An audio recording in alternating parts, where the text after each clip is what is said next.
Hello, everyone. This is Tony Ma. Hi, Mark. Hi, how are you? Good, good. How are you? Good, thank you. How come I cannot see my own face? Oh, I hear.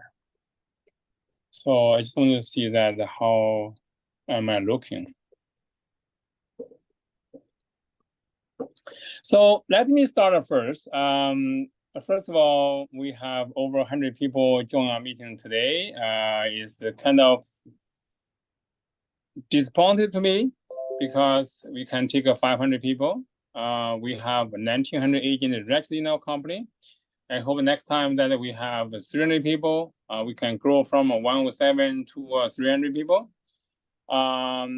Secondly is I think that we probably still have lots of people who is not attending today's meeting, thinking that what is TRESA 2 related with me. I think that whoever joined the meeting today, I hope that after 45 minutes meeting, we have a discussing QA afterwards, that everyone can learn something to equip yourself to have a better business plan and the new law, and to improve your business manner, business practice, and to get more sales next year and in the future.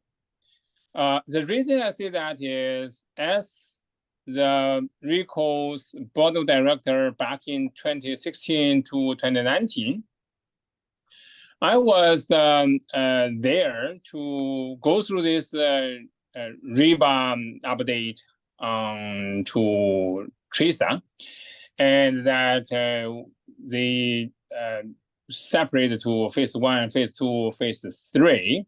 I think that Mark will give you more details about the phase 2, but I want to just have a recall of phase 1. The phase 1 is being passed in early 2020, and then the major issue there, major changes there for every real estate agent, you are a broker, you are a salesperson, you are free to open your own company, corporation, and then enjoy the small business tax rate. And then kind of to, we don't use to say save tax, avoid tax, to pay less tax. We say deferral. And then defer your tax payment, which otherwise be due in the same tax year when you have a high income year and your personal income. And this way that we have from 2020 until now, 3 years. 3 years? Yeah, October 2nd. Until now, we have over 150 PREC has been set up, has been put into practice, and which is good. I think phase 2 is all about today's topic, and then Mark will talk about phase 2, and then we'll talk about the phase 3 is coming, what's important thing there. And I hope everyone here not only turn on your phone, your computer to listen the seminar today, and I hope you can take notes. You can write down your questions, your concerns. Like we want to spend more time on the Q&A on this part, because personally, as a broker record, I have joined many trainings held by by OREA, TREB, other law firm, Misago Real Estate Board, and then everyone have its feature. But the impression I got is, I like the one hosted and conducted by Mark. The reason for that is not only you're going to learn something disciplinary, law, rules, is Mark going to show you some way to find more business, to find more ways to conduct your business better, to give you more production. I'm not saying that Mark going to sell his house with me or with our company. Who knows? Maybe. But Mark is a good lawyer for 35 years and then focusing on real estate.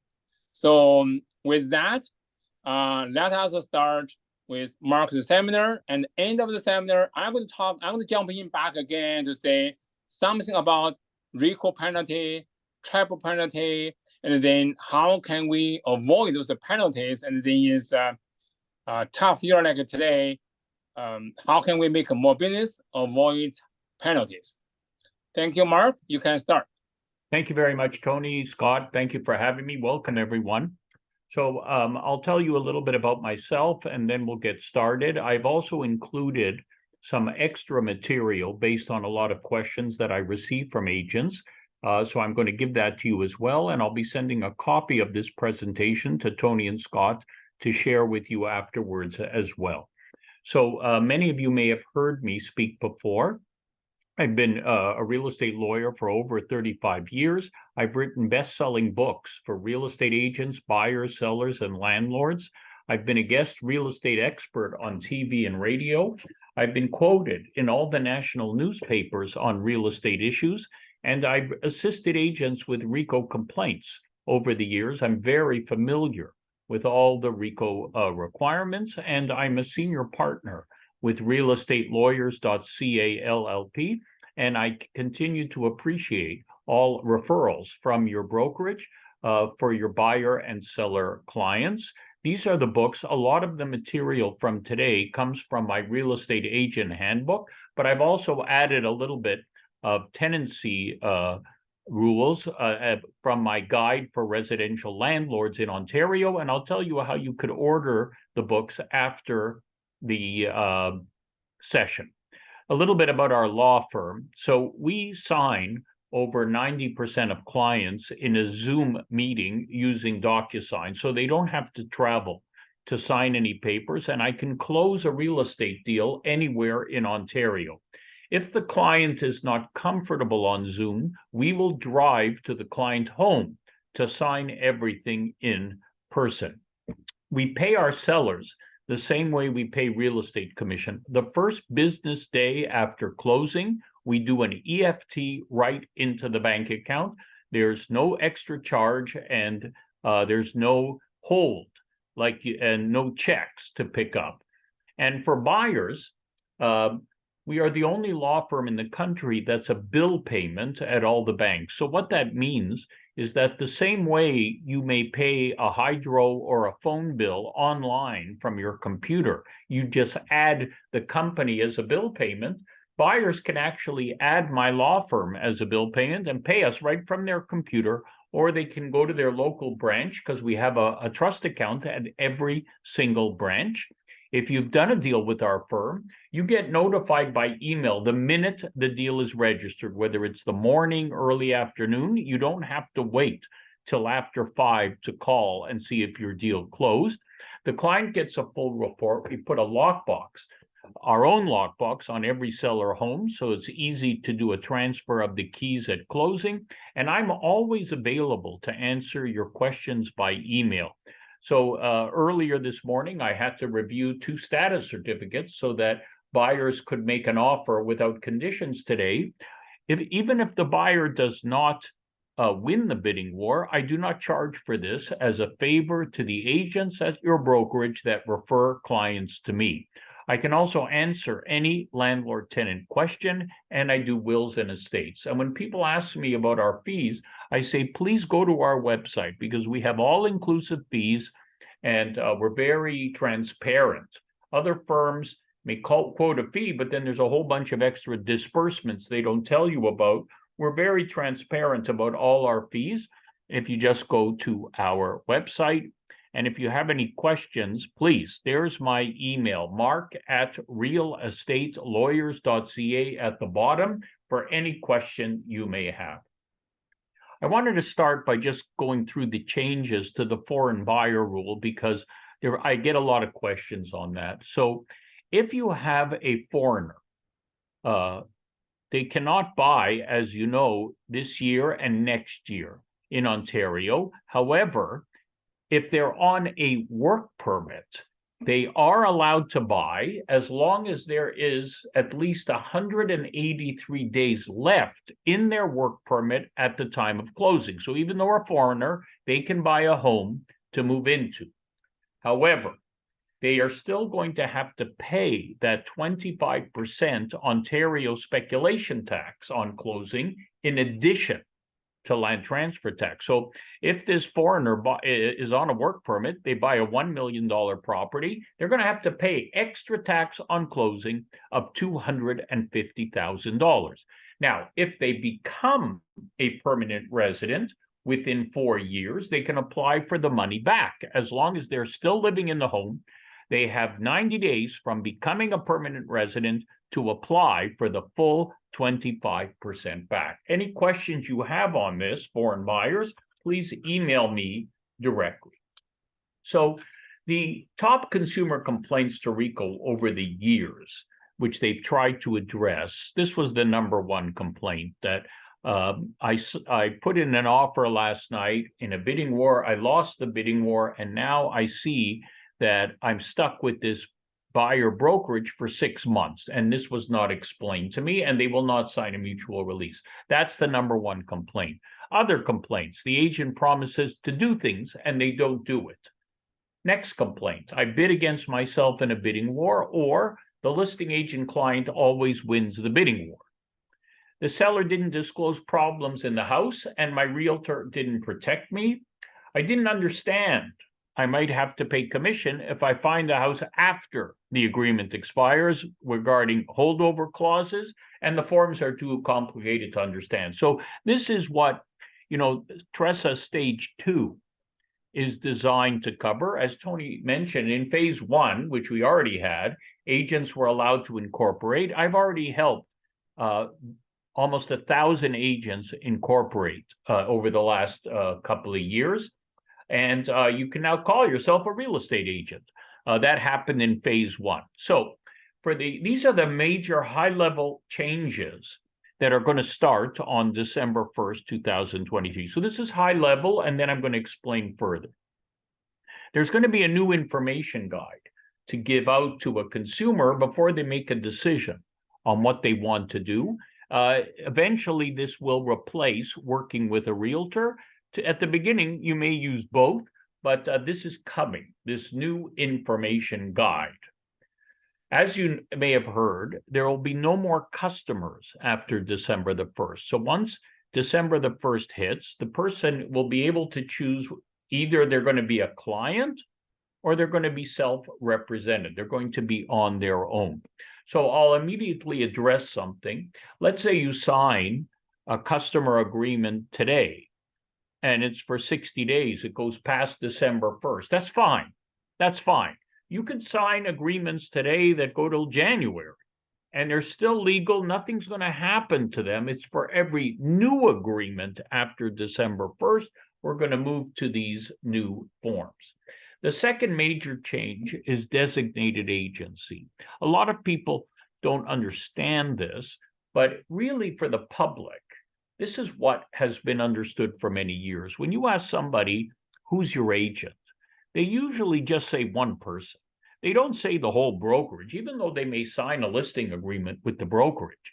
It's one person that they are actually expecting to do everything for them. So if I can give an example in the legal profession, I personally am not allowed to be a lawyer for both a buyer and a seller on the same deal. It's not allowed. But many times, because other agents are referring me, I get both the buyer and the seller on the same deal, calling me, asking if I can be their lawyer. Now, I'm allowed to act for one of them.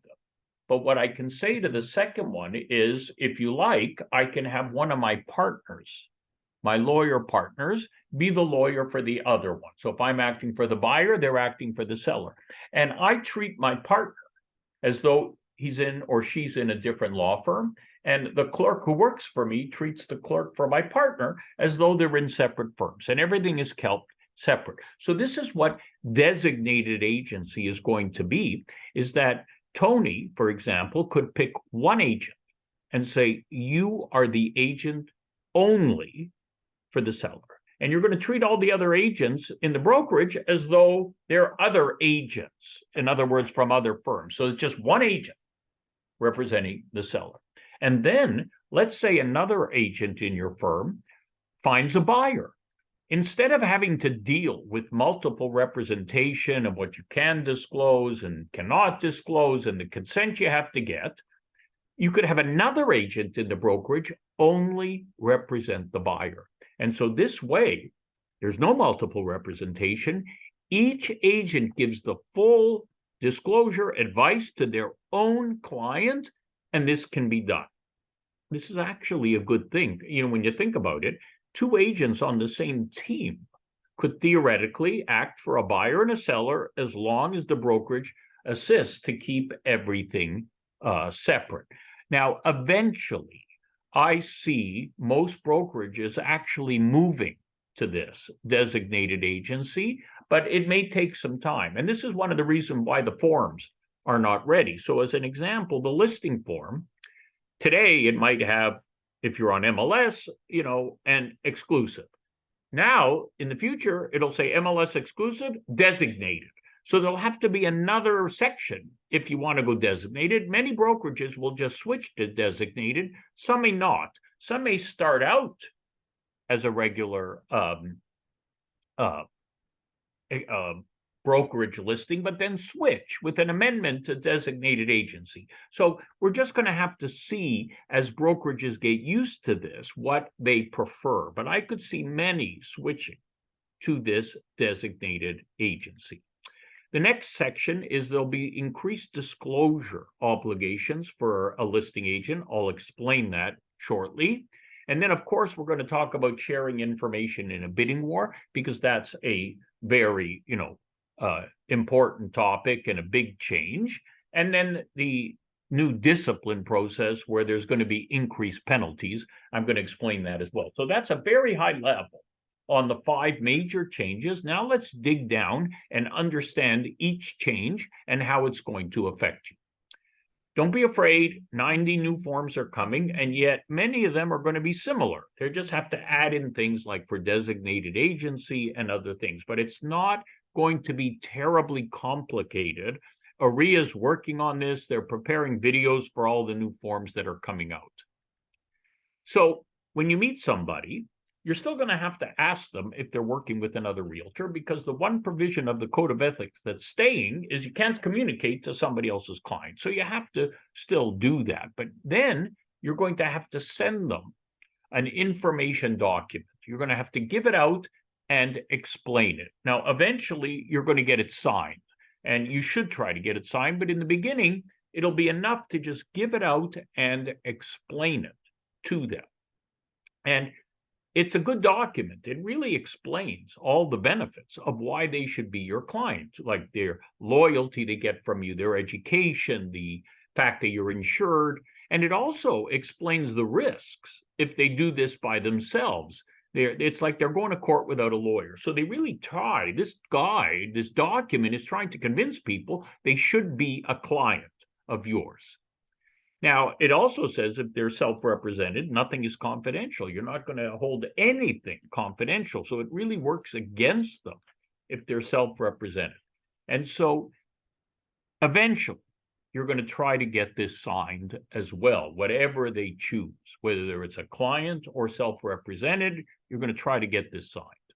Similar to working with a realtor today. So, I'm sure when working with a realtor came out, it was not so easy to get people signed, but now it's not so hard for you. It's going to be the same. You're going to get used to this document.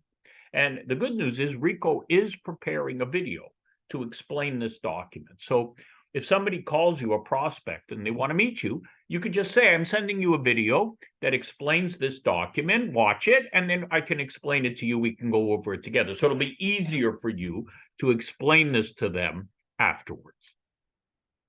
What else is included in the guide?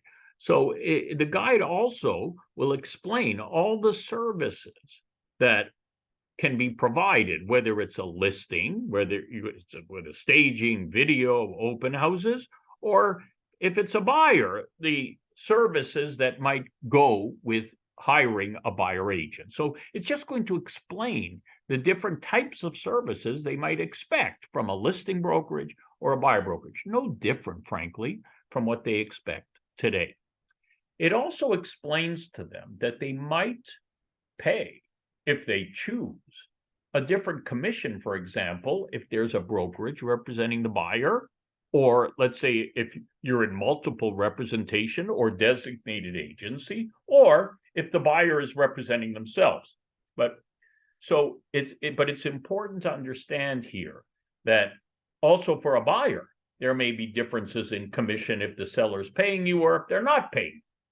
But the key here is you don't have to offer a different commission. You see, today, I'm sure many of you offer a commission, but you may also say to the seller, if I bring in my buyer, I'll take off a percent. You do it today. So all we're saying is, if you're going to do it tomorrow, just make sure you write it down. You don't have to offer a different commission. But if the client asks you and says, well, I heard, maybe you should offer less, well, you can negotiate that. But you have to understand, for a self-represented buyer, you can't pay any commission.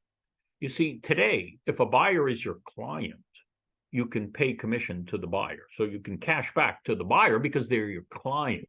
If they're on their own, you can't pay them any commission at all. But you could still charge the seller whatever commission you want. That's important for you to understand. Now, it also explains the expiry date. And you're encouraged to initiate the expiry date. To me, you should be initialing the expiry date today on every brokerage agreement. There should not be something that's confusing. And it's the same with the holdover. It's going to explain the holdover. They may negotiate the holdover with you. The point is, they're going to understand what an expiry date means and what a holdover date means as well. It also explains how you can make a claim to RECO, which is not so great, but they encourage you to first work it out with the broker of record. So as I said, the forms are going to be similar. And so the key on every form is going to be, okay, what services am I getting from this brokerage? What are the services I'm getting? And once you're providing a service that is a trading in real estate, then you have to sign an agreement with this person as a client. But some things may not be trading in real estate. But let's look at the example of posting. Now, I don't know if this brokerage permits posting. Posting is when a seller says to a brokerage, I just want you to put my house on MLS, and that's it. And if anybody calls, just give them my contact information. So a brokerage may today sign a customer service agreement with this seller and say, okay, you pay us $2,000 and we'll post your listing on MLS and we'll tell everybody to call you directly. Okay, that's today. Tomorrow, it's going to be a client agreement. The service you're providing is posting, and that's it.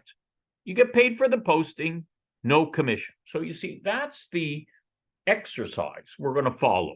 What are you doing? How are you getting paid? It's that same principle in every agreement you sign with a client. But you're not allowed to provide services, trading in real estate, to somebody who's representing themselves. Now, you see, there's an exception here, that if you are acting for the seller of a home, then you're allowed to provide some assistance to a self-represented buyer of that home. And we'll talk about this. Like, in other words, if you're at an open house, you try to sell the house for the seller. And if a buyer comes in and says they're representing themselves, you still want to sell the house. So you have to be able to provide some assistance to this buyer because you're acting for the seller. So it's limited, and we'll get into that example shortly. Now, let's say you have a self-represented seller and you want commission. Today, you would sign a customer service agreement with the seller and say, I'm going to bring you an offer, and if you accept it, you pay me commission. I'm not going to give you any advice. It's seller customer service, but you get commission. There's no customer service after December 1st. So after December 1st, you're going to sign a client agreement. But the only service I'm going to give you is I'm going to bring offers. And if you accept the offer, you pay me commission. So that will be a client agreement right there. But you see, to bring that, you have to have an offer, which means you must be representing a buyer as a client. So you see, if you're representing the buyer as a client, and now you've signed the seller as a client, even though it's just to get paid commission, you are now in multiple representation. And so you don't have to be afraid. You just have to understand that. You just have to explain it and then just say to the buyer, give me your best offer. And then that's how you deal with multiple representation. So you could still do this the way you do it today. It's just a different kind of form that has to be signed, explained, and that way you get paid. That's how you're going to do it going forward. Okay, so now let's go back to the self-represented buyer. As I said earlier, you're not supposed to show any property to this buyer unless it's your own company listing. You see, and this could be a bit of an issue for people who get their start by taking buyers to other listings, before they'll sign any paperwork, and it's never been a great idea to do this. But you see, now you're helping people see properties and you don't have anything in writing. And you really should have something in writing before you show another listing to a buyer. You would be able to just send market information. So if, let's say, somebody calls you and says, could you send me links to listings? That's just public information. You can do that. You don't need a service agreement to just send out public information, but to go see another listing, now you're really helping the person. And so I doubt RECO is going to give a penalty for this, but what they will say is if you're showing a property to a self-represented person, you have to treat them like a client. You have to protect them like a client, even if you're getting paid nothing. So it's sort of a warning to realtors, you really shouldn't be doing this unless you have something in writing. And the way you should consider doing this is what I've said for many years, that if a buyer doesn't want to sign,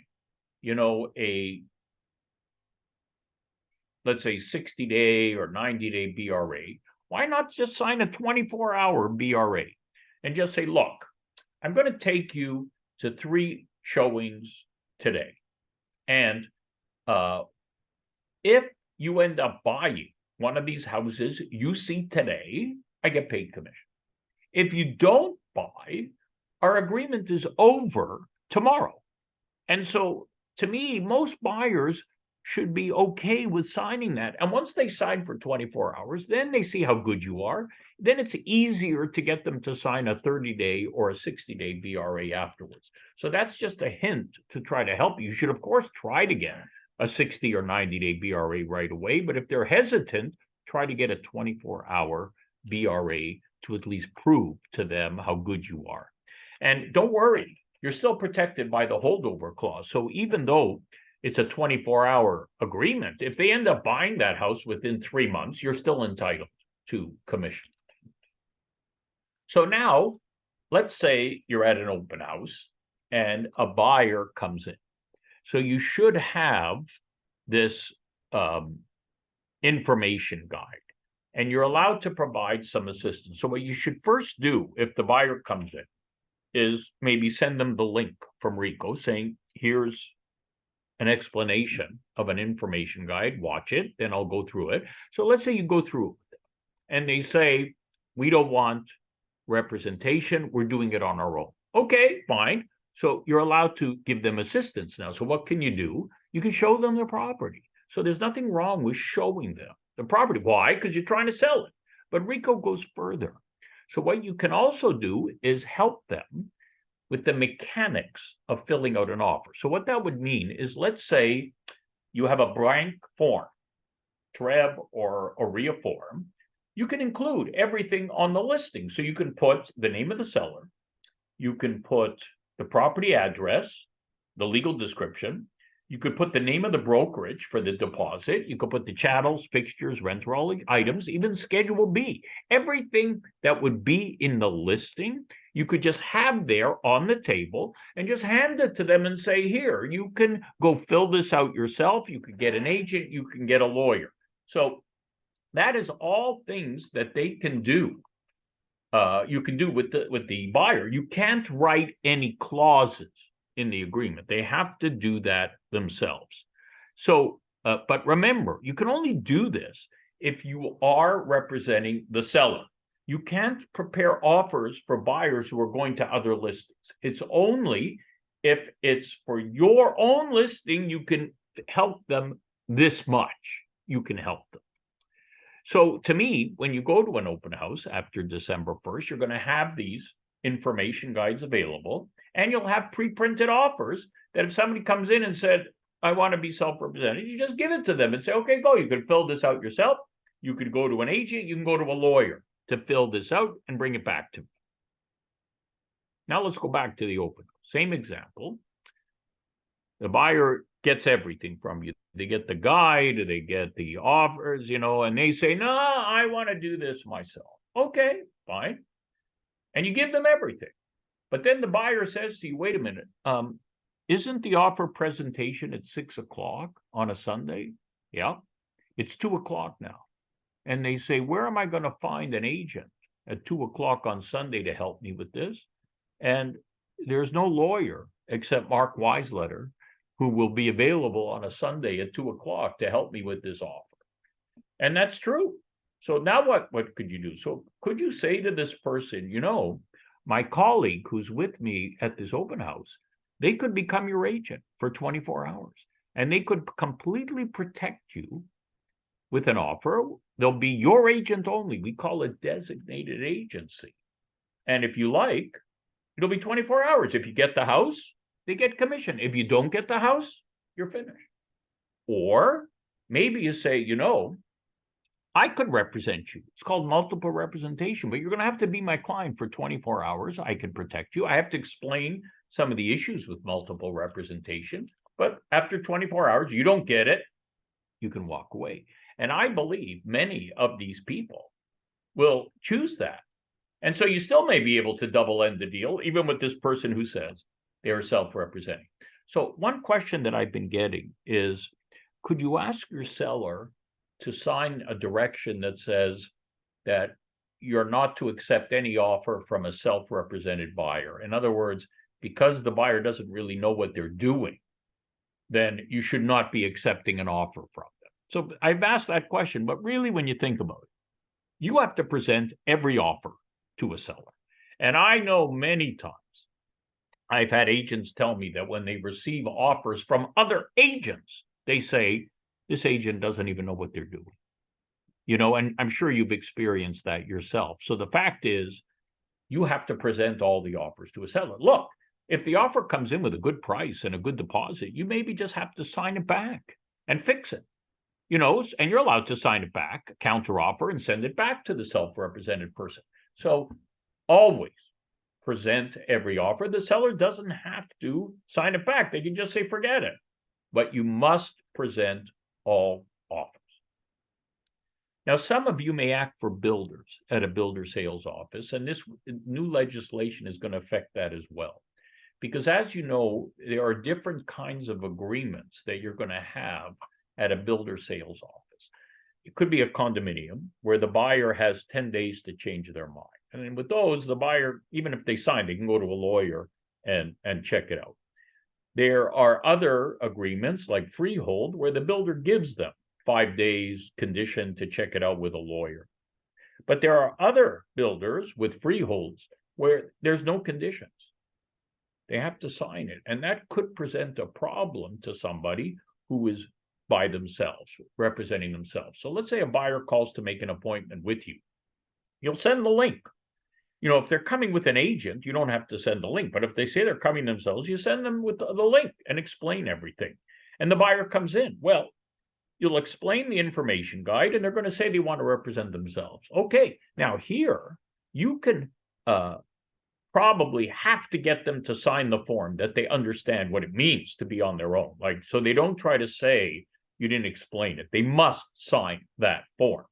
And then you could give them the complete offer. In a builder sales place, sales center, they've got the offer completed. They've got for every unit, they've got the price, they've got the deposit. Somebody comes in, they sign it, they give the deposit checks and maybe their passport for ID, and that's it. And so you could do the exact same thing, prepare the complete offer and hand it to them and say, you want to sign it? Sign it. But many builders don't let these buyers take the offer away. Unless they sign it and it's accepted, they don't let them take it away. And so you've got to double check all of this with the builder. You might just say, you want to sign it, sign it. You don't want to, you don't have to.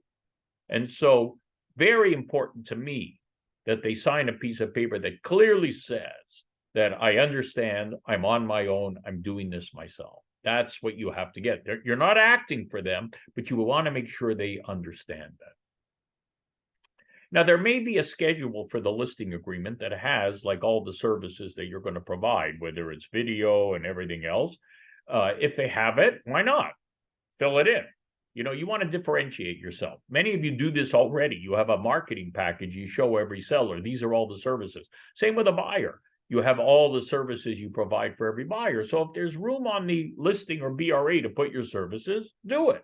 Like everyone should have their own special package of services that they offer for a buyer or for a seller. You may have connections overseas. You may have worldwide connections. These are all things that you should be putting in your services that somebody can expect to get if they're using you as their agent. Now, remember, you do not have to offer different commissions. But if you're going to offer a different commission, if you're going to say you're going to pay me, for example, 5%, but if I find my own buyer, it's 4%, put it in writing so it's no confusion about this. Get it in writing. So now I want to explain to you disclosure and what the law says and how it impacts right now. So today, we still live in a world of what I consider buyer beware. In other words, a seller doesn't have to disclose to a buyer almost anything in a home if a home inspector could see it. So if a home inspector could see it, a seller doesn't have to disclose it. So the only thing a seller really has to disclose, if it's a major hidden physical defect that makes the house basically not livable. So an example might be a foundation problem or a mold behind the walls or a major leak that was never fixed. So let's say the buyer buys the property and finds out after closing that there was a foundation problem and the seller knew about it. The buyer can sue the seller after closing, but they have to prove they knew. So the only change, frankly, that's happening now is if the listing agent, if you know about a major problem, like a foundation problem, you have to disclose it to the buyer and the buyer agent. If you don't know, you don't have to disclose. So there's no process where you must do all kinds of checking and tests or anything else. It's just if you know, you have to disclose. But unfortunately, you do not have to disclose murder, suicide, or accidental death. And many agents will say that this is very important to many buyers. And so the law says it doesn't have to be disclosed. So what does it mean? It means that as a buyer agent, you should be finding out, is this important to you? And then you put a clause in, you know, the clause that says the seller and the buyer, or the seller represents that during their ownership, there's been no suicide, murder, or accidental death or shooting. You put it in, and now the seller has to tell the truth. So it's clear. If you're a buyer agent and you're nervous about it, put a clause into the agreement. Under the Code of Ethics, the change now is, except for dealing with somebody else's client, most of the Code of Ethics has been removed. Instead, it just says be a professional. That's it. And so it says don't mislead anybody, don't commit fraud, don't violate human rights, don't harass anybody, and settle with the client as soon as you can. Now, it's interesting, they added a clause here that says if you're settling, you can't make a term of settlement that the client will not complain to RECO about you. And I wouldn't be too worried about this. In my experience defending agents with RECO claims, I find that many consumers think if they complain to RECO, RECO will collect money for them. RECO doesn't do that. And when a consumer finds out RECO is not collecting any money from you, for them, they might fine you for the Code of Ethics, but they don't collect any money. For the consumer, usually they lose interest. So I wouldn't be too worried about this. You should still try and settle any dispute. Now we come to the changes in bidding wars. So what happens with bidding wars is a seller could still decide to do blind bidding the way they do today. They don't have to make a change. They can do everything blind bidding the same way they do today, but they have choices. So as an example, they can say to their agent during the bidding war, I want you to tell everybody the highest price that somebody was offering to pay. And then you have to tell all the bidders the highest price. Now, the seller could say, you know what? I also want you to tell them the highest deposit that was offered, the shortest closing date, and whether the other offers are conditional or not. So you see, all of this could be disclosed. It's up to the seller. The seller could say, no, just the price. Or the seller could say, I want to disclose more. You can't disclose the identity of the buyer. The seller could say, don't disclose if another offer has a reduction in commission. Today, you do have to disclose it, but the seller may say, don't disclose that going forward. But you do have to disclose the number of offers received. Now, you see, the seller can change their mind. So they can say to everybody, well, we plan to do blind bidding, but the seller can still change their mind in the middle of the blind bidding and say, give the highest price to the other agents. And the buyers may have to sign something that says they understand when they make an offer that the information may be shared with the other buyer. So one of the questions I've been getting is, could sellers include, or buyers include, a clause that says they don't want their information to be shared with anybody? And the only thing I have as a reference is the bidding war clause that I developed a number of years ago that agents still use today, that's in my real estate agent handbook. And when I developed this clause, it was when, what happened is 3 buyer agents might call a listing agent and say, we're bringing an offer tonight at 7 o'clock. And then the listing agent would call all 3 of them and say, I'm expecting 3 offers. But as you can imagine, once people hear there's 3 offers, 2 people say, you know what, I'm not submitting. And then eventually the seller only gets 1 offer. And then the person who gets the property finds out they were the only offer, and they're upset because they say they overbid because they thought there were other offers. So I developed this clause that said, and it's still used today, this offer is being submitted on the basis that it is part of multiple offers. If the seller receives no other offer by 10 o'clock, the seller will notify the buyer, and the buyer will have 1 hour to revise or revoke their offer. So if you find out, let's say if your irrevocable is midnight and you find out at 10 there's no other offer, I've had agents cut the price by 5%. They've just done that, and they've got the property. Now, the final clause says if the seller accepts the offer, the seller will give within 24 hours the name of the agent who put the other offer in, so you can verify that there really was another offer within the 24 hours. So this clause has been successfully used by agents for years. So the question is, would you be able to use a similar clause that says, I'm only making this offer if the contents are confidential, and if the seller wants to share, they have to tell me and I can cancel the deal. So there will be ways to do this. You're just going to have to discuss with your client, does this make sense? Is this a good idea for you to consider? Now, with discipline, there's going to be much higher penalties. And there's the big one. You can lose your license now if you do something serious. So this is not good. And the penalties are much higher. So it's up to $50,000 fine for an agent and $100,000 for a brokerage. Not a good thing. And the only appeal you have is to a licensed tribunal that handles car dealerships as well. You're not going to win any appeal. So you don't want to get in any trouble with RECO. If RECO reads in the newspaper or online about complaints against an agent, even if there's no RECO complaint, they can show up at the brokerage and start demanding to see records. So the main principles to remember here are, why wait till December the 1st? Get everything signed and explained right now on everything you sign with a client. Initial, expiry dates. Don't wait. Make sure you tell them all the services, and whether you're doing commission differently, put it in writing now. Don't wait.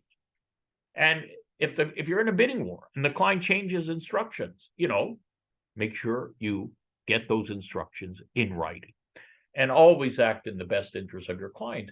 And, frankly, this isn't about staying out of trouble with RECO, because you will stay out of trouble with RECO. To me, this is how you build referrals. And if you follow these principles I'm giving you, that's how you're going to have successful buyer and seller clients and referrals and good business for the rest of this year.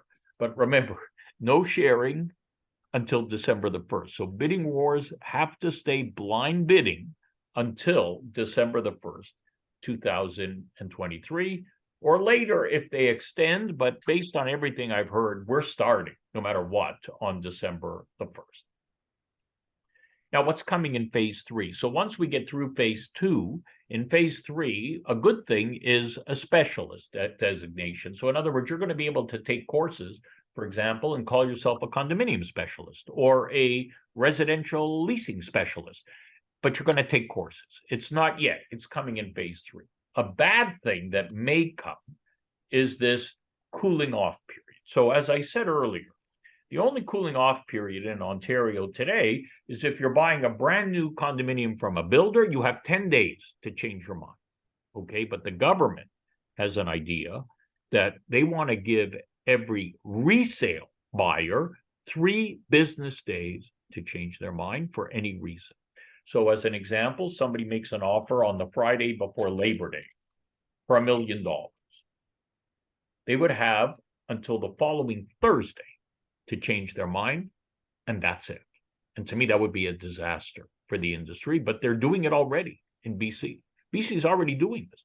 And the penalty in BC, if the buyer changes their mind, is 0.25% of the purchase price. So on $1 million offer, the penalty would be $2,500. And I could see a lot of buyers be very happy to pay that penalty if they could just change their mind. So not a good thing, but realtors are already fighting this with the government so that it doesn't happen.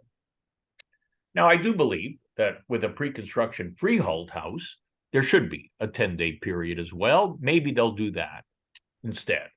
And auctioneers are going to be regulated as well. Right now, an auctioneer can sell properties. To me, they should not be able to. Hopefully, there'll be new requirements, but not till phase 3. Okay, so that brings us to the end of what I call the TRESA changes, but I did want to take another 10 minutes just to go over some other topics because I get so many questions every day that I think this will help you as well. So I'm going to go through these as well, and then I'll take questions about everything.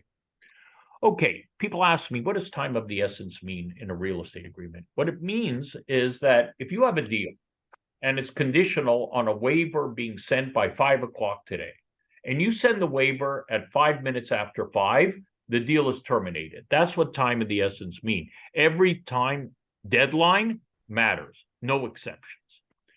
So the question is, do you have to do a mutual release when this happens? Give the deposit back, let's say the people want the deal still, or can you revive the agreement? And the answer is you can. And this is a clause from one of my books, my agent handbook, that will help you in this situation. And again, I'm going to give you this whole deck.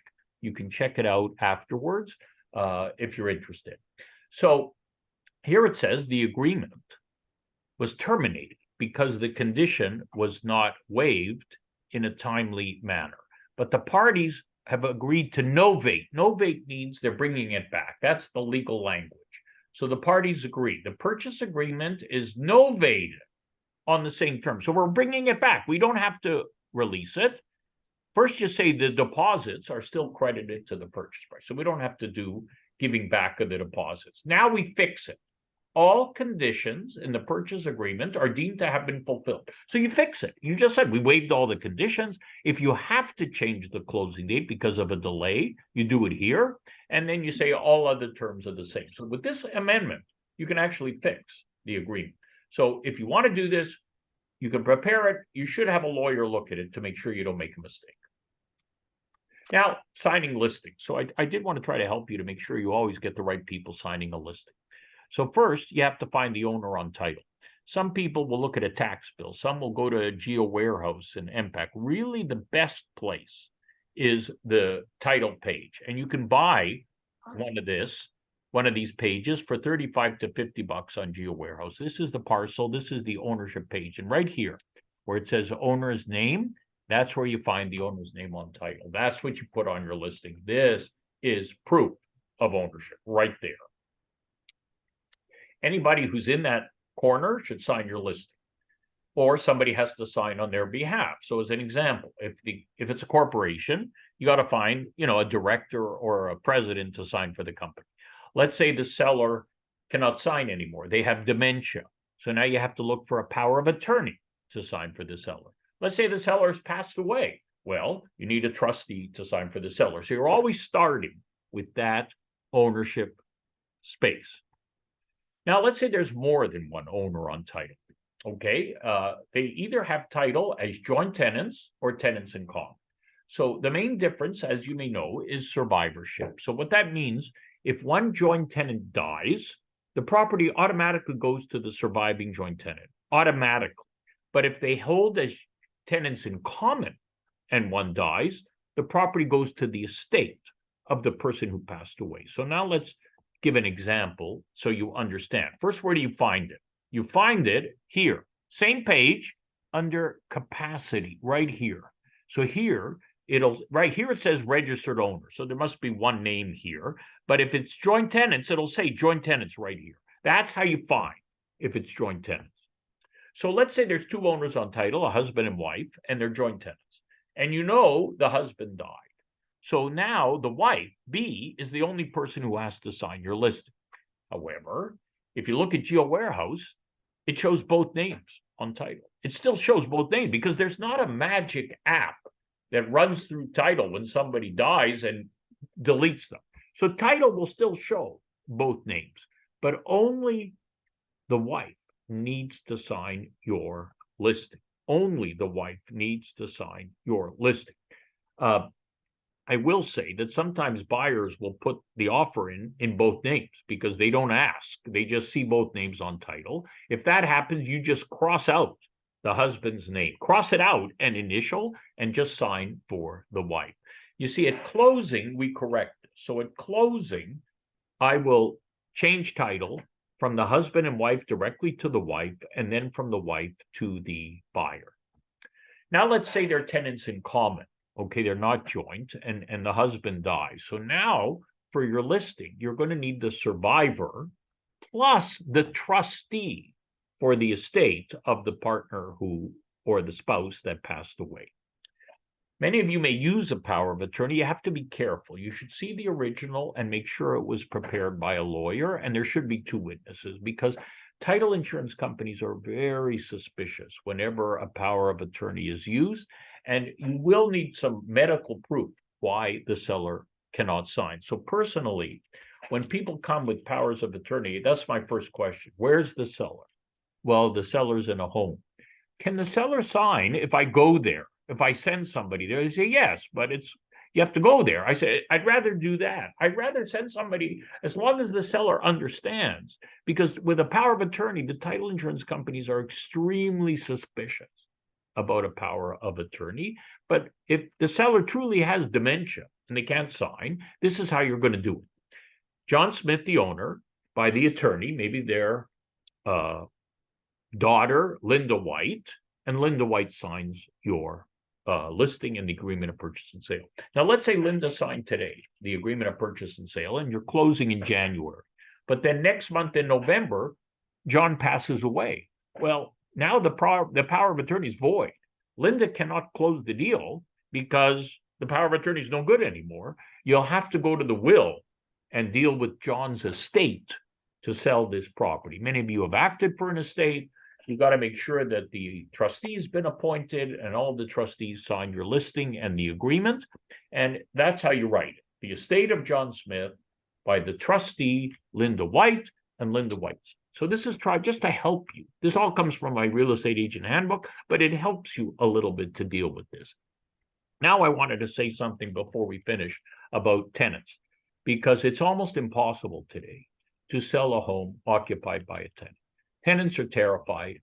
They don't know how they're going to be able to afford the rent in another place. So you really have to try to make a deal where you're paying a very large incentive before you list and just move them out, because otherwise they're going to dispute.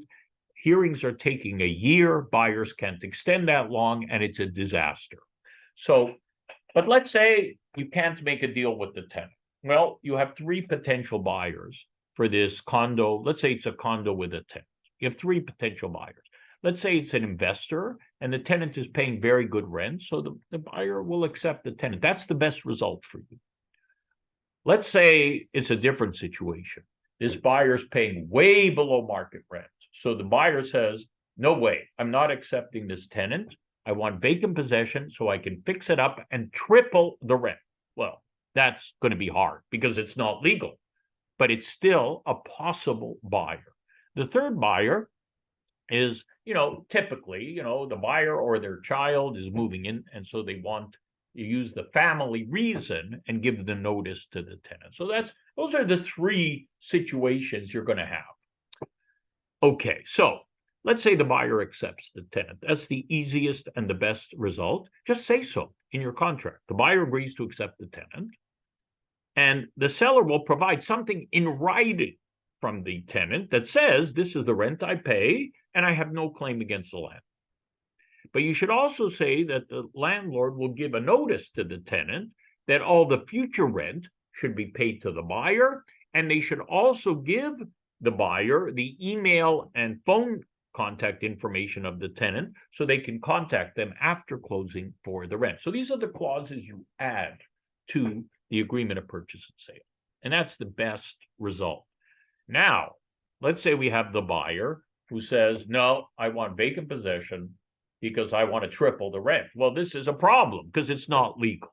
So the only way you can do this is if you make the deal conditional on the seller getting what we call an N11 agreement. That's the agreement of the tenant to leave early. It has to be conditional on that, but you have to understand the only way a seller can do this is if they pay the tenant a very large incentive. And so here's an example of the way you do the condition. And as I said, it comes from my landlord guide, and you're going to get this deck if you want to use it. But what this clause says, it's conditional on the seller getting an N11 agreement from the tenant, and you may give them 7 days to get this agreement from the tenant. Now, the tenant may leave at the end of the month or the end of next month. As long as they leave before closing, it's fine, but they have to get the agreement. And if they don't, the buyer can cancel the agreement right away. Too many times, it just says the seller will get vacant possession, and then the tenant doesn't leave. The buyer's made moving plans, and it's a disaster. It's a nightmare, and everybody's suing everybody. The best way to do it is this way. Now, let's say the tenant says, I want $25,000. And the seller goes back to the buyer and says, they want $25,000. I'm going to have to increase the purchase price by $10,000 to do this. Maybe the buyer will sign an amendment. Maybe. But deal with it now, not later. Okay, now let's say we have the situation where the buyer wants to move in on closing. Okay, this is traditional, but you have to understand the rules here. First of all, you have to look at the lease of the tenant before you do anything, because you can't kick out a tenant until the lease ends. So if the lease goes till next April, you can't evict before the end of next April. Then check, is there a right of renewal? A lot of leases say the tenant can renew for another year. Well, then the lease doesn't end until a year April. So please be careful before you put that property for sale. Now, most leases end, and the tenants are monthly tenants, but they still have lots of rights. And so the next question you ask is, do they pay rent on the 1st or the 15th or any other date? This matters because you have to give what we call 60 days notice minimum before the end of a term. So that's why it matters when the rent is payable. So if the tenant pays on the 1st of the month, you have to give notice at least 60 days before the end of another month. But if the tenant pays on the 15th, the notice has to be at least 60 days before the 14th of any future month. So let's say you signed an agreement on October 16th, and the tenant is on the 1st of the month, monthly tenant. The earliest you can evict is December 31st. That's the earliest you can evict. And so let's say you put in your notice January 1st. Okay, that's a void notice. You would lose in court 8 months later just for that mistake by not putting the end of the month. Also, you have to serve these notices in person. You can't do it by text or email. That could also ruin your case. This is why I warn people to use paralegals if this is their situation. Now, you could close your deal at the end of December or the beginning of January, but the problem is if the tenant refuses to go, it's going to take you months to get a hearing. And this is the clause that many agents have been using for the last few years, and it really came from my landlord guide. And it says that, you know, the buyer is moving in, the seller will give the 60 days notice and offer the 1 month compensation, but 1 month is never going to do it. And then it'll say here that if the tenant disputes, the seller can extend 90 days. Well, today, 90 days is probably not enough. And it says if the tenant is still not out, the buyer can accept the tenant or cancel the deal. But it's a problem now because this could take a long time to do this. So you can make changes today. So if you know the tenant's going to be difficult, you know, to me, you should put a closing date of at least 4 months. And you should also apply immediately for the eviction hearing. Like, don't wait. Get in the queue. And you can still put in a 30-day extension. Now you've got time to try to get rid of the tenant either by making a deal or by applying for an eviction. Now, the tenant could leave earlier. They just have to give 10 days notice. So you'll put another clause in that says if the tenant leaves earlier, the seller can move up closing by giving 30 days notice. So you see, there's a lot of strategy to set this up correctly. This is why people come to me before they put the offer together so that all the proper clauses are done. So hopefully this deal can close. Some say the buyer has to accept the tenant and finish the eviction themselves. And the issue with that, though, is that some lenders, a term of the mortgage doesn't allow them to accept the tenant. That's the problem with some of these deals. They're not easy. There's too many different pieces that come into play. So if anybody's interested in my books, there's my table of contents for my handbook. It's got everything you've just heard. It's got a whole chapter on how to read the condominium status certificate. I teach you how to write an assignment agreement. I make a section just to make sure you always get paid commission and a whole bunch of additional clauses for your agreements. There's the fee. If you're interested, just send me an email right here. And if you're interested in my landlord guide, it has everything a residential landlord is going to need to know, Airbnb and everything else. That's the fee. Just send me the email. If you want to order one or both books, I'm available. So that brings us to the end of the session. I hope you found that helpful.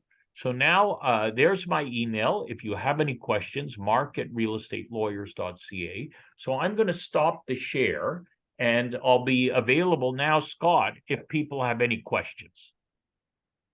Thanks, Mark. That was an excellent presentation. I learned a lot myself. Thank you. That was great. So I think we have about 6 or 7 questions. Did you want to go through them? Yeah, I'm looking at the chat box right now. Yeah. Work permit. Does he need to be a taxpayer? No. As long as you have a work permit, you can buy a property, but you have to pay the 25% tax. If a condominium had a fire in 2017 and a full renovation, do they have to disclose? No.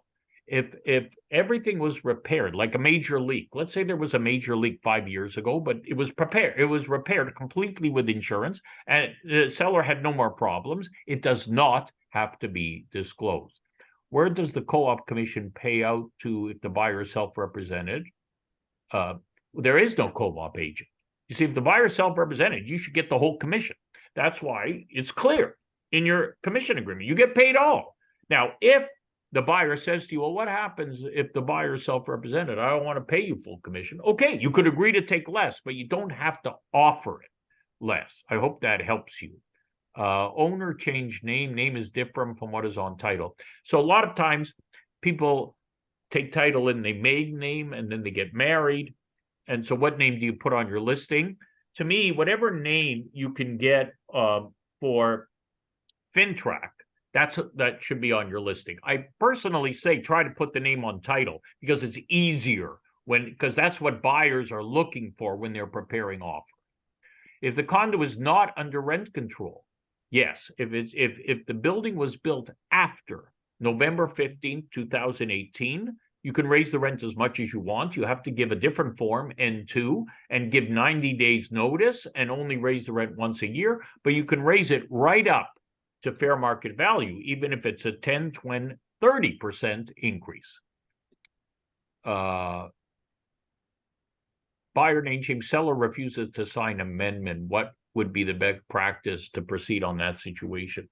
You know, a buyer could still direct title to another buyer. So it could be done between lawyers in that situation. The problem is sometimes the bank requires an amendment, and if the seller refuses to sign an amendment, it could be an issue. You know, really, you got to leave that to the lawyers to try to work out. Where can we get the landlord guide? That's like I said, send me an email and I'll tell you how you can order it. For work permit, the signing date, it's the closing date. So if somebody closes the deal, let's say December 4th this year, they have 4 years from December 4th to become a permanent resident and get the money back. Assignments, yes, I do assignments. I've written seminars on assignments. And normally, if you're selling an assignment for a profit, you have to charge HST on the profit. Many buyers don't want to pay this. So I typically say to the seller, just build it into your price. So what I say is if you want to sell for a profit of 100,000 net, then just sell for 113,000 and you'll pay the 13 HST yourself. That's how you deal with HST on an assignment. Does a house that was a grow up 20 years ago have to be disclosed? The answer is no. As long as it was completely fixed, it does not have to be disclosed. Any new law on flipping? So, you know, they passed a law last year that said if you sell a home within 1 year of buying it, you can't say it's a principal residence. It's not capital gain. It's income. So that's some people call it the anti-flipping rule. There are exceptions. So if you bought it, but then let's say there was a death and you had to sell, you might be able to, you know, avoid that tax. If the person's PR card expired, they should be able to buy as long as they have put in a request to renew the work permit. They can buy. They can still buy. As you can see, I can answer all your questions. Just send me an email. That's why people use me, and you know, my people read my books, and I'm happy to represent you and your clients. So, Tony, I think that brings us to the end right now. I have a question. Can I ask it, please? Yes. Thank you so much. I have a listing in downtown Toronto. It's investing property for one of my clients. It has a tenant. I received 5 offers. Finally, one of them, it works. It went through. Conditional, it was a status certificate only. So we served the tenant with the N12 notice. And after 2 or 3 days, when we accept the offer, the buyer decide to take his family to show them the unit. When they went there, they found the tenant is smoking inside the unit. So they back up from the deal. They don't want to continue because it's a the tenant smoking there. The landlord didn't inform the client, the tenant, the deal didn't go through. So he called him and they had an agreement. The tenant is moving out in November. So after the tenant moving out and I released the unit, is the landlord gonna be in a problem, in trouble? You know, really, without knowing all the dates and everything, you know, if the tenant vacates because of an N12 notice, and then the landlord puts another tenant in, the first tenant can sue for 1 year's rent and the cost of moving. So I don't know how all the dates worked out. here. What really the landlord No, should have he done, wants to what sell the it. He landlord doesn't should have want to. done, what the landlord should have done when the first buyers canceled the deal, they should have immediately contacted the tenant and said, the buyer has backed out. You don't have to go. You can stay. I don't know if that was done. So again, you're not explaining the whole story, but the tenant can go after this landlord for 1 year's rent plus the costs of moving. That it's a strict offense. If you want, I apologize if I'm not telling you what you want to hear. If you have any more questions on this, send me an email to mark@realestatelawyers.ca. Sure. Thank you so much. Welcome.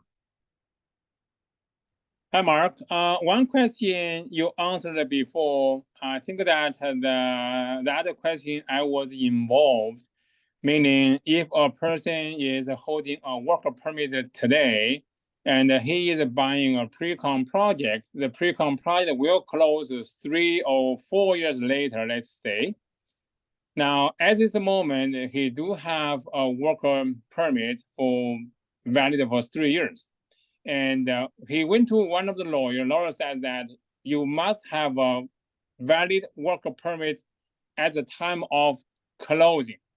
So the buyer's concern is, what if I lost my job? What if in what weird situation I do not have a work permit and I did not get a PR, and then the builder have a clause in that going to cancel the contract and forfeit my deposit? Yes. So there's a few questions that you're asking. And it's not simple. Some builders, if they don't have a passport, they're just not even going to let them sign the agreement. So some builders just say, you have to prove you're a Canadian or we're not even going to let you sign. Okay, so then they can't even sign. Other builders, if they let them sign, because they're on a work permit, you're correct. As long as when the deal closes, they're going to have to be able to prove they can buy, either that they are still on a work permit or maybe they're a permanent resident by then. Remember, the home may not be built for a few years, but the agreement is clear. If at the time of closing they're not able to buy, the builder can forfeit all the deposits. Now, it's possible maybe that person could do an assignment if they see that this is going to be an issue. And if the builder approves the assignment, then they could perhaps avoid the problem that way at that time. But my question is, what does the law says for validity of? So that means it's the agreement. The loss is, what does the agreement say? Those agreements say that if you're not a permanent resident or maybe on a work permit at the time of closing, you forfeit all the deposits. And that's it. That's what the contract says. So you have to read the contract when you're thinking about signing those kinds of agreements. So that means my understanding is, let's say 3 years later, he does not have a PR, does not have a work permit, then according to Canadian law, he cannot close the deal. Correct, right? Yeah, the builder can, well, you see, again, a lot will depend what the law is in 4 or 5 years. Maybe there will not be a ban in 4 or 5 years. Remember, the ban is this year, next year. Right. We're guessing. Maybe in 2 years, the government will say, no, it's okay, foreigners can buy. Then it'll be all right. So it's really just this year or next year right now.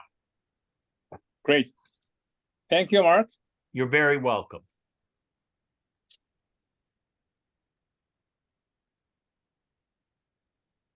I think that all other questions there. My pleasure. So if anybody else has a question, please send me an email to mark@realestatelawyers.ca. If you want to order the books, I see I've received emails from people ordering about my books. Thank you very much.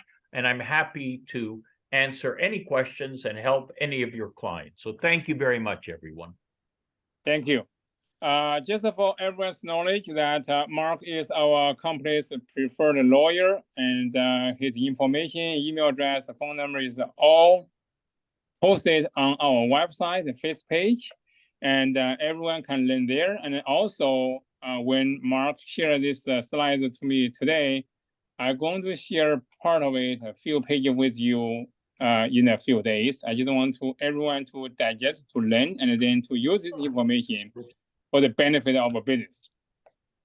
Okay, well, thank you very much, Tony. Thank you very much, Scott. Enjoy the rest of your day, everyone. Okay, thank you, everybody. Thank you. Thank you, Mark. Bye-bye. Thank All you. the best. Yeah, for every real estate agent on the call now, I'm going to spend 10 minutes to talk about the RECO penalty, TREB penalty, and what's going to happen next. Mark mentioned that phase 2 is talk about the major concept is about the multiple representation, designate brokerage, transactional brokerage, and self-represented buyer. They don't use a client, they use a customer, use a buyer. And also bidding war, and then open bidding. First of all, do not be panic. RECO and TREB, I'm not sure Korea or Korea. RECO is working on the forms close with Korea and TREB to get more forms for you to use after December 1st. And for everyone here today is using your basic judgment, and have any question come up, have any concept come up, talk to your broker, talk to your manager, and then the managers will have more information resource for you. And but by saying that, Mark mentioned one sentence. I just want to re-emphasize that very important portion of TRESA Phase 2 is about that disciplinary process and the penalty to real estate agent and real estate brokerage. So that means in the past, I would say 10 years, especially in the past, I think 5 years ago, that when real estate market is really hot, there's lots of things being disclosed by CBC Marketplace about the mortgage, about the fake multiple offer with many real estate agents, a couple of real estate brokers being penalized, both in BC and Ontario. RECO's focus next step is going to increase the fine to real estate agent and your company. I have a little pause here. I just want to mention that when RECO charge penalty to the real estate agent, that penalty directly charged to you personal. Any real estate brokerage managers, book record is not taking the course, not educating the agent properly, the broker of record will get the fines and will get charged. So it is up to everyone in our industry to make our industry better, cleaner, and good practice. I want to share a couple of cases in our office, or I heard of from RECO's website, that recently there's lots of agents being get a penalty. One is from TREB, without book appointment, without cancellation, not showing, or book appointment shares a lockbox with his client or home inspector with without the permission of the listing agent. Book a showing, go inside the property, take a photo, take a video, post on the Redbook, 小红书, or YouTube. And MLS rules violation, including deleting pictures, changing the wrong category. You have a condo house, townhouse, people put photo. You have a photo, people put a freehold townhome. There's a lot of a penalty there. And I have to admit, okay, we have agents that get penalized for this end. And the penalty I get for one of the category is about 25,000. One of the category of penalty is about 25,000, 250,000.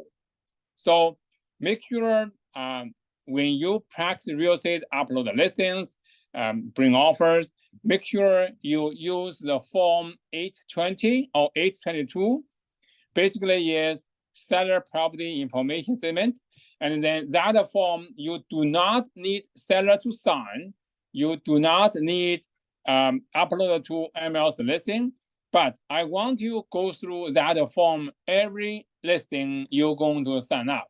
Because by going through that listing, you will get a lot of information, lots of questions asked to the seller in terms of condition of the house and ownership of the property and termites, novelty, whatever, all those information you will go through and then you will learn.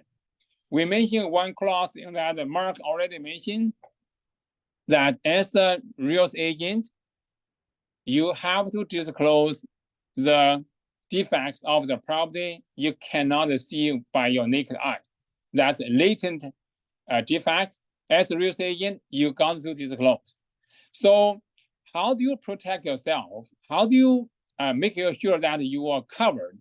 Is by using the form 820 and then go through every single question there, termites, novelty, roof leaking, basement flooding, and mold behind the walls.